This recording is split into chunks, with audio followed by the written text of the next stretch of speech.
Hello, my name is Anna and I love trying vintage recipes. So today I'm trying a recipe for the Pumpkin Tureen from Molly Katzen's Enchanted Broccoli Forest. I first mentioned this recipe a few months ago when I made a different recipe from the Enchanted Broccoli Forest. That was my Greek pizza video. I'll go ahead and link that in the description down below if you haven't watched it. And enough of you requested the Pumpkin Tureen that I said, you know what, let's go. I've always wanted to make this since I was young.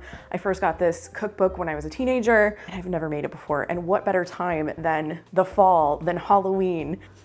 That is the recipe for the Pumpkin Tureen. And as you can see, it starts with one sincere 6 or 7 pound pumpkin, 8 inches in diameter. I took this very seriously. And can you see this very sincere pumpkin that I found?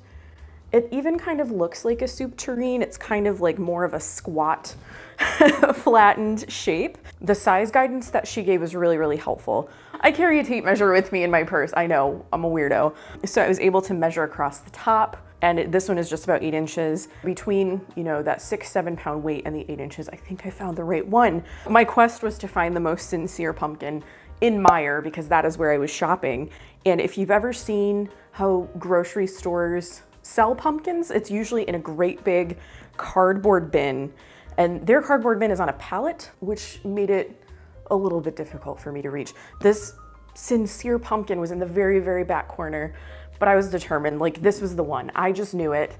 I climbed on the pallet and I kind of dove into that cardboard bin. I definitely had a little bit of an audience. I think the guy making the sushi at the sushi counter was laughing at me, but I think it was completely worth it to get this sweet, beautiful pumpkin. So preheat oven to 350, that's what we're doing. And now I have to prepare the pumpkin as though I were going to make a jack-o'-lantern, but you stop before you cut the face. So that means I need to cut the top here to make a lid, and then I need to get the insides out. Warning, I am going to be showing some pumpkin innards. I've known a few people in my life that can't watch that without feeling sick. So I'm warning you right now, you're gonna see some pumpkin innards and seeds. If you need to skip ahead, go right ahead. I'm just gonna freehand it.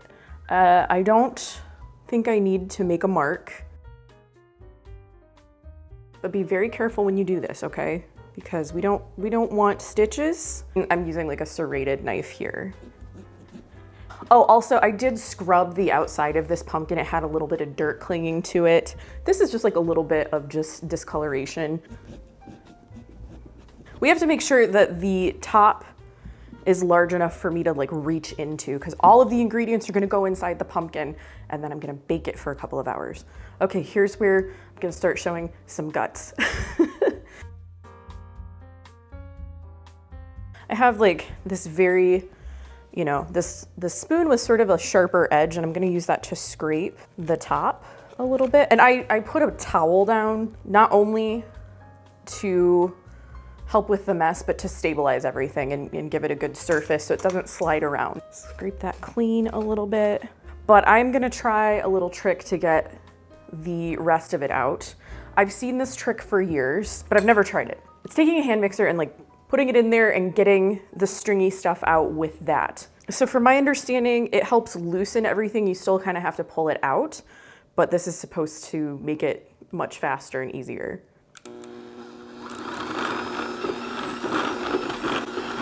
There's seeds flying. Okay, I don't know if you can see in there. It looks pretty good. I'm gonna use a big spoon. I'm not opposed to reaching in with my hand either, but we'll see if we can scrape this out. Yeah, it made pretty quick work of that. Did any of you read the Ramona books by Beverly Cleary? Because whenever I do this, I always think, and I don't know which book it was from exactly, but I always remember there was a scene where Ramona had carved a big, beautiful jack-o'-lantern. And something happens where the cat eats part of it.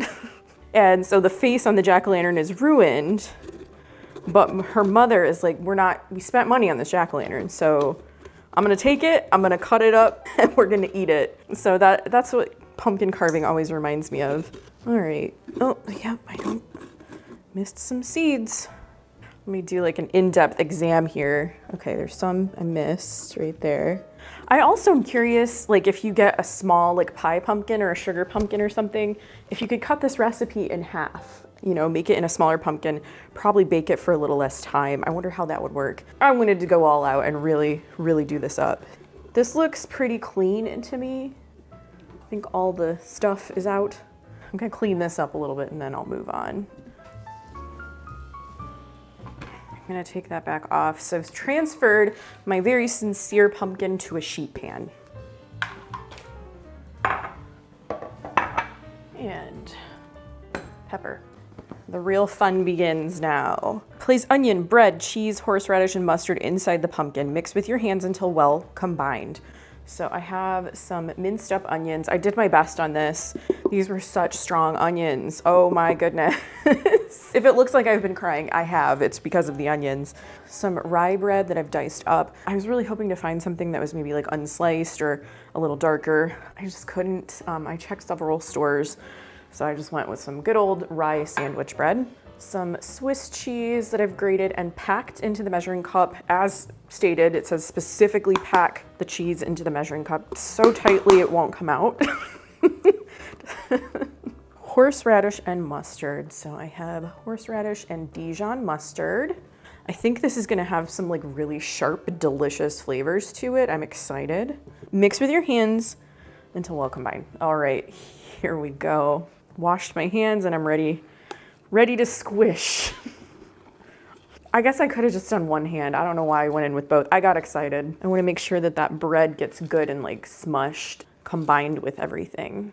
Just to show you kind of what I got going on. Add milk and broth, as much as will fit. You can adjust the amounts. So I have my milk here. And I will link to this recipe in the description down below so you have the whole thing. And she says that you can use low-fat milk or soy milk. I'm just using like 2%. And then 1 to 2 cups of vegetable broth, stock, bouillon, or water. I love Molly Katzen's recipes because she's usually very detailed in like what's okay to use. And in this one it says for broth, you can use homemade stock, and she even gives you the page number on like how to do that. Vegetable bouillon or canned vegetable broth. Water will work if you are brothless. I'm using just better than bouillon.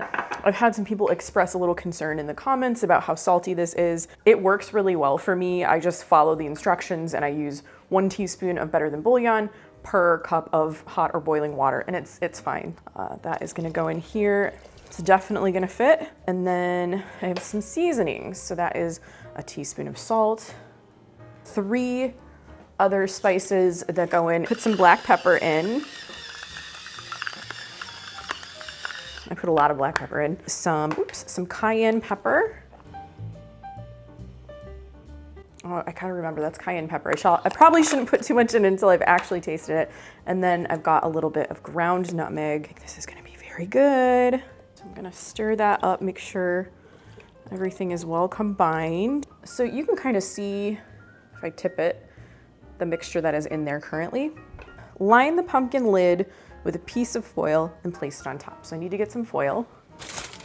I'm just kind of placing it on there. So I think the idea is to form a little bit of a seal. So it goes that way. Our tureen is ready for the oven. So I have to bake this at 350 degrees for about 2 hours. And then we'll check it and see if it's done.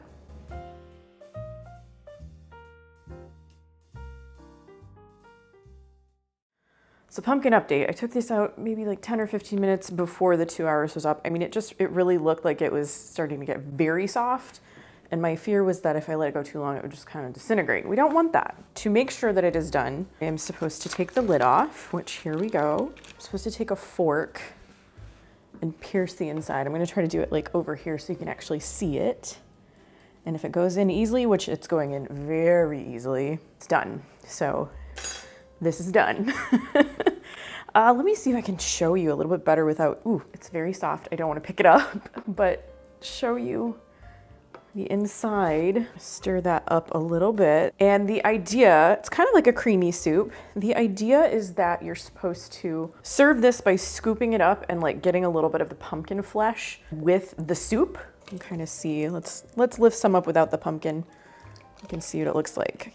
Smells very good. I can smell the onion and the rye. I think this is gonna be very tasty, very festive. Croutons to go on top. This is a serving suggestion. I love making my own croutons. It's super easy and they always taste a little bit better than the store-bought kind. So I'll link the process that I use to make my croutons in the description down below. But I just used the same bread that I used in the pumpkin to make these, just so they would like match. Let's scoop it up.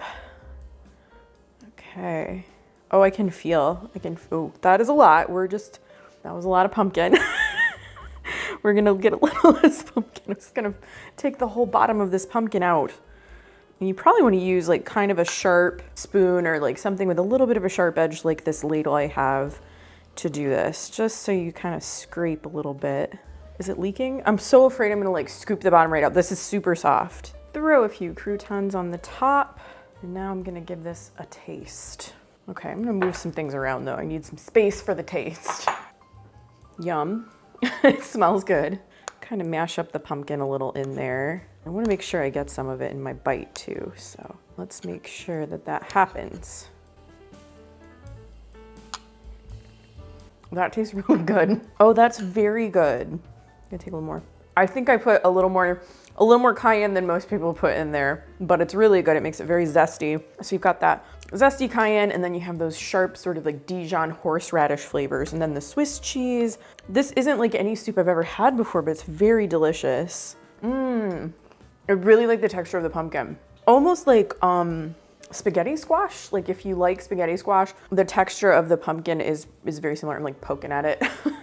It's really soft on the outside. You can even see like how much it changed color. It's a very like hearty soup. It's different. I think this would be a fantastic thing to serve if you're having a party, you're having a few friends over for dinner and it's like a very fall theme. Pulling this out of the oven and presenting it to everyone and serving right like directly from the pumpkin. I mean, that's impressive, I think. I'm so glad I actually got to try this after so many years. So thank you so much. If you commented that you wanted me to make this, thank you so much for the inspiration. I think this is one that I'm gonna make again in the future. I think I might try to make it in a small pumpkin and cut the recipe in half because there is a lot of soup in here. I hope you liked this video. If you did, please give it a thumbs up and subscribe to my channel if you haven't already. I post videos about food, vintage cookbooks, and retro recipes every week. Thanks again, and I'll see you in my next video. Bye.